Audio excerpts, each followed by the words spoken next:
ask you, my dear friends, to have intimate prayer with God. Prayer is not a scheduled moment na, oy, unyang alas 9, mag-prayer ko. That's good, okay na.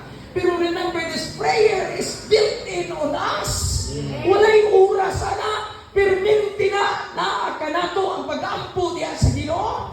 Unsa daw, hinungdan nga di ka makafocus, tungod daghan ag baggages nga gipang bitbit. Daghan tang gipang gunitang kahiubos. Kayaw na na-entertina. Sagdihin ha. What we can do is to focus. The Lord looks at the heart.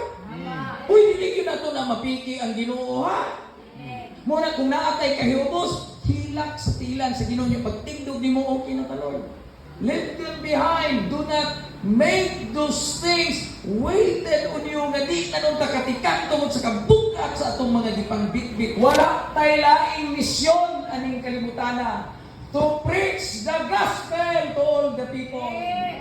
Mauna, kung naakay nahiumsan, do not preach sa iyaha sa ubang tao tungod aduna nay karibal ang Ginoo.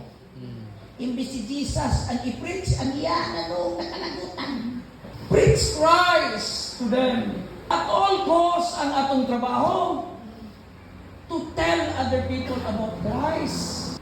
Be focused.